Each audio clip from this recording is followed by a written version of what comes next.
And what I really loved about this is that you can find that the joy is in the doing, and that embracing that imperfection can reduce the stress and increase the enjoyment of actually getting the thing done.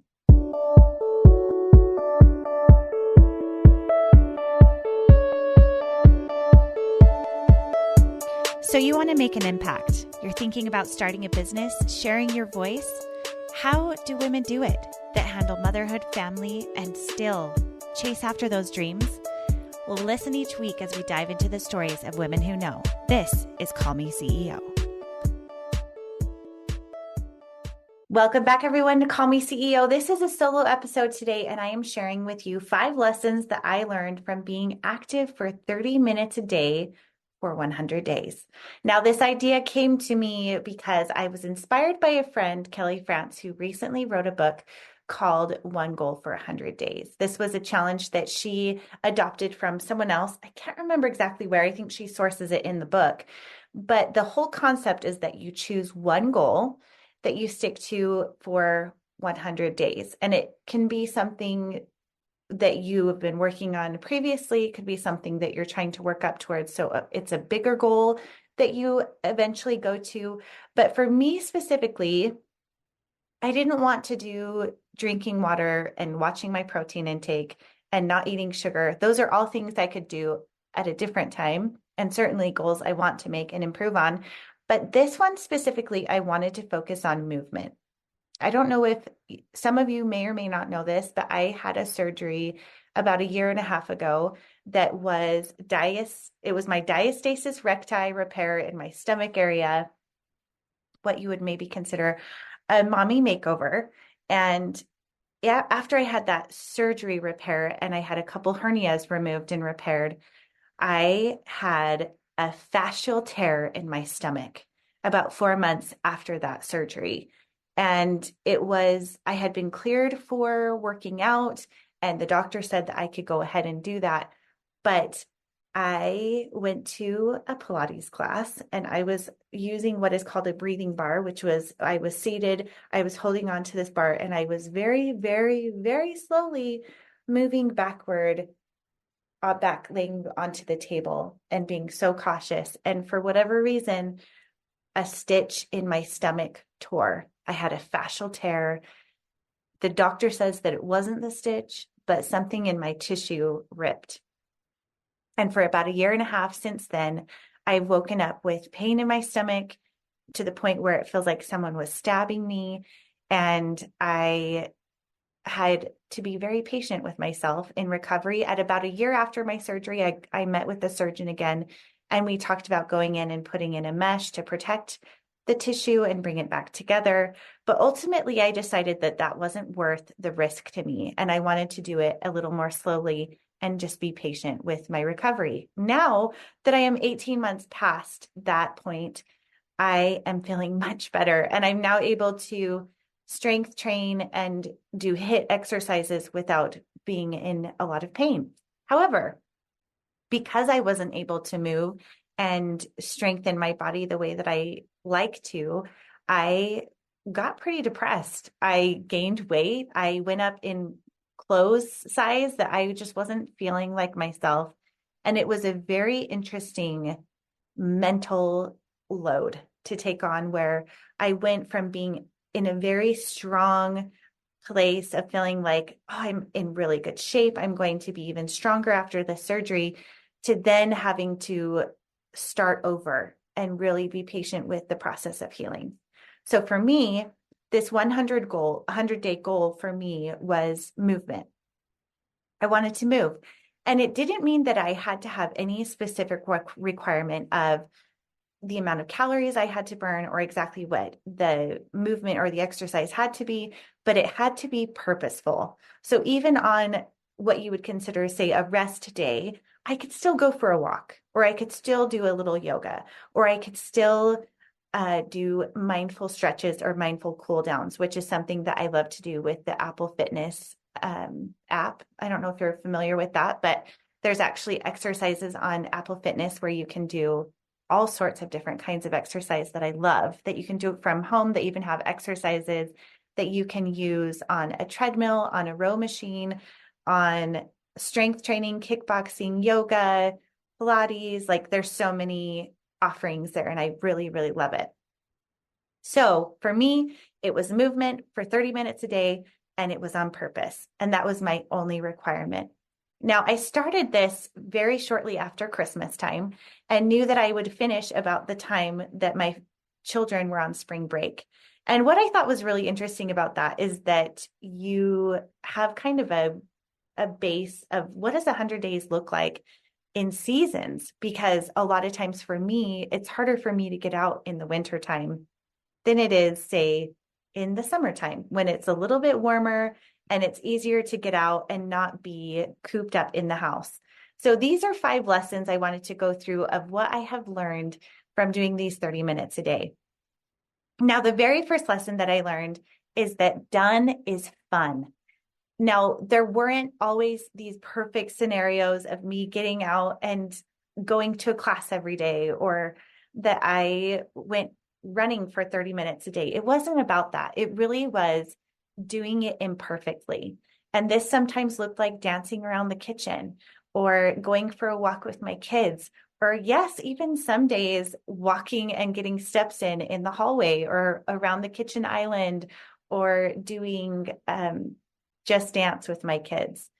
And what I really loved about this is that you can find that the joy is in the doing, and that embracing that imperfection can reduce the stress and increase the enjoyment of actually getting the thing done. Number 2, I found that making it a priority makes it so that you really create the time.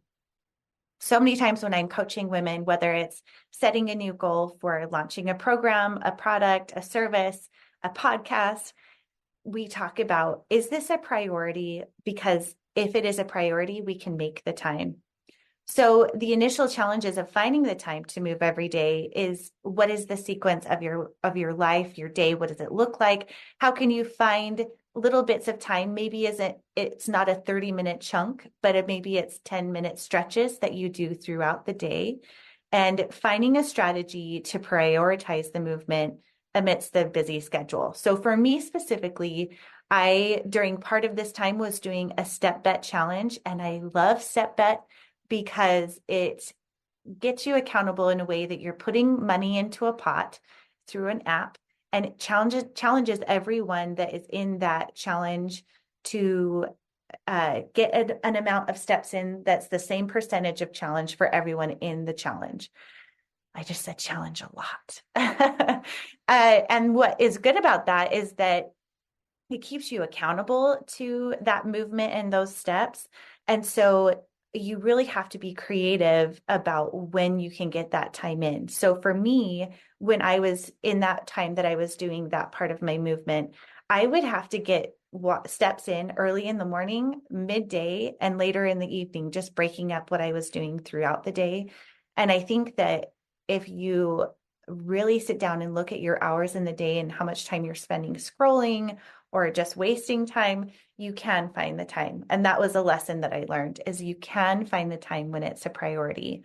Now, a lot of times with these hidden pockets of time, it also gave me energy. So I spend a lot of time at the computer, whether it's recording podcast episodes, doing blog posts or interviews, and taking a minute to break up the day and go for the walk is such a good boost for me. So those 30 minutes really would add up before I realized it would, but I would have to make it on purpose. So I would use my Apple Watch to track it and to know, okay, I'm going for a 10-minute walk and I'm tracking it. And it really made that helpful.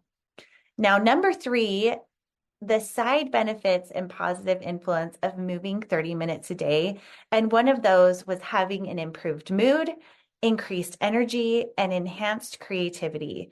This has been a huge wake-up call for me to realizing the movement and what it allowed for me to do, especially we know that movement is good for our bodies. I mean, that's a very basic understanding of the way that movement works.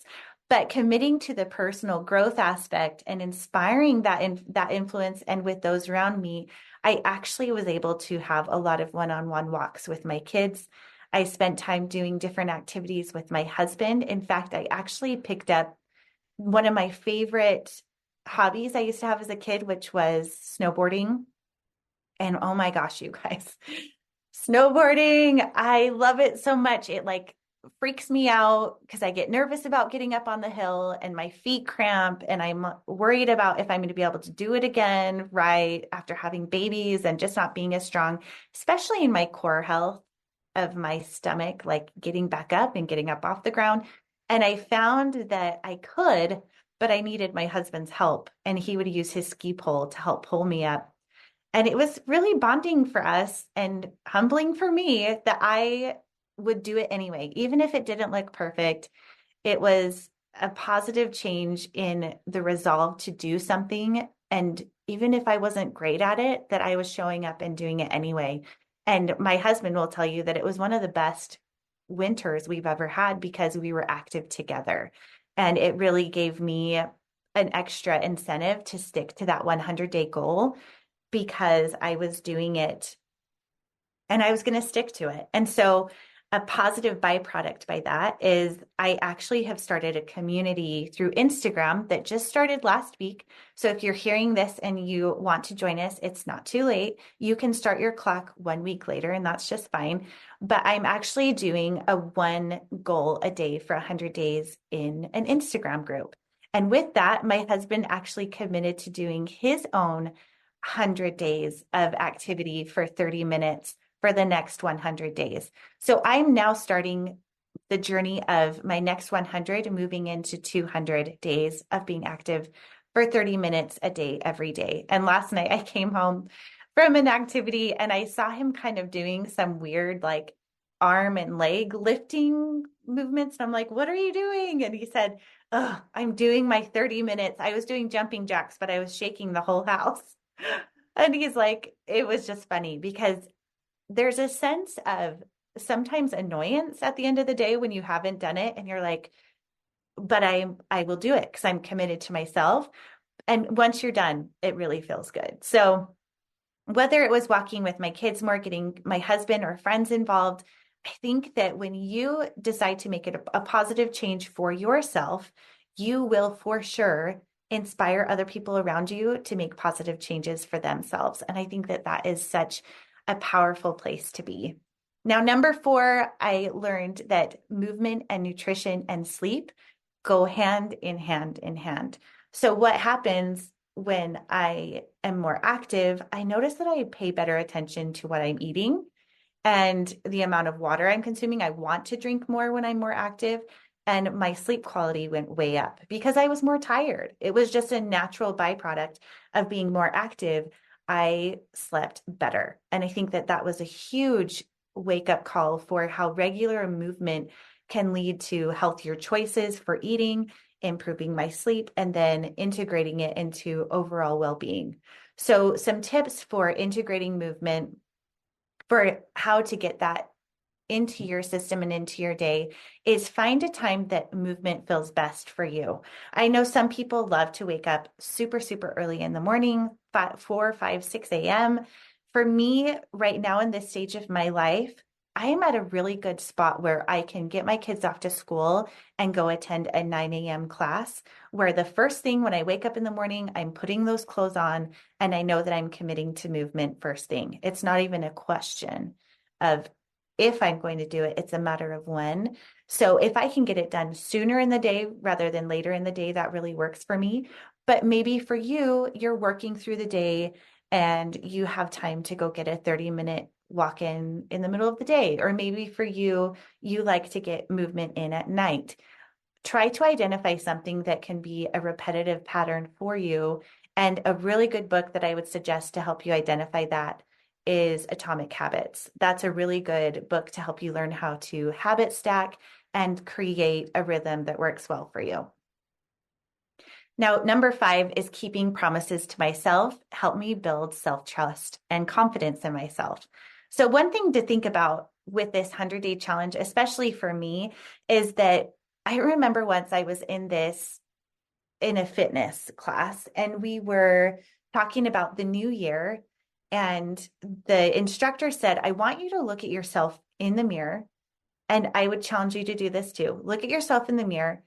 And I want you to keep promises to that person looking back at you, which of course is yourself. And I found that by setting small, achievable goals and celebrating those accomplishments really helped me to build trust within myself, not only within this 100-day challenge, but also in trusting my intuition with knowing what I can accept onto my plate, trusting myself in my motherhood intuition for myself, listening to my body and what it needs, and also being really patient with myself. So, in conclusion, I want to encourage you to pick up a 100-day goal. It doesn't have to be movement like mine was, but if this has inspired you, I want you to think about what it could be for yourself in your own self-discovery. Maybe it's sending one email a day to a prospect in your business. Maybe it's getting in a gallon of water a day, if that's something that you're trying to do. Or maybe it's in sending a positive message or gratitude for someone who has impacted your life for good. There are so many ways to encourage positivity and change into your life. And sometimes it's focusing on the one that really helps us redirect and understand our priorities in the way that we are hoping to do that. Now, I want to invite you to be a part of my weekly newsletter. There is a link to join below, but I am always sending up updates of the weekly episodes that we're talking about, as well as I have a huge announcement that I am opening up a group coaching program called SheEO with my sister. Now, my sister does brain performance psychology. She's getting her doctorate right now. And we are bringing together women in business who are looking to improve commitments to themselves, reaching their goals, having a mastermind and networking community to help you create that life balance that you're looking for. And what's really neat about that is we're using brain performance psychology to help you achieve those goals. And setting small, attainable goals and having accountability is one of the best ways to do that. So if you are interested, please email me at callmeceopodcast@gmail.com, or you can go to sheeo.co to get more information to sign up. We are actually starting our group June 6th. So plenty of time to join. And I think it'll be something that is going to be incredible. I really do. This is something that's been in the making for years, and we're bringing together some of the best women. We already have people that have signed up, and we're so excited. It's going to be 2 times virtual trainings on a Zoom in the month. And then we're also doing 4 in-person meetings as well. I think there's a different energy when we get together and really can support each other. So thank you so much for tuning in. Please share this podcast with friends, family, or anyone who you think may find this to be a benefit. And of course, if you want to join the 100-day goal, there's still time to do that as well. Reach out to me at camillewalker.co on Instagram, or of course, you can email me as well. Thank you so much. And as we're wrapping up, because I want to share a motherhood moment, I wanted to share with you something that happened this last week. We were at spring break, and my son, that is the oldest, was teaching my youngest how to tie his shoe. And what I think is really interesting about watching him learn how to teaching his brother how to tie his shoe is that it wasn't how I taught him to tie his shoe. It was his own way of tying his shoe that makes a lot of sense and is really fast for him. And it just reminded me that sometimes, even with our best efforts, we can teach our kids to do something, but then the way that they discover to learn to do something and help each other learn how to do something can be just as impactful, if not more. And it was just such a beautiful moment to step back and look at that bond that siblings can have for each other, and also what teaching and learning can do within our families. And my mother heart was so proud. Like it was such a happy time to see them teaching each other how to tie shoes. And I hope that your gift of teaching and loving is translated into your children, and they can turn that into their own interpretation, whether it's tying shoes or learning how to communicate or helping other people around them. So I'm cheering you on. Thank you so much for tuning in, and I will see you next time. Hey, CEOs, thank you so much for spending your time with me. If you found this episode inspiring or helpful, please let me know in a comment and a 5-star review. You could have the chance of being a featured review on an upcoming episode. Continue the conversation on Instagram at Call Me CEO Podcast. And remember, you are the boss.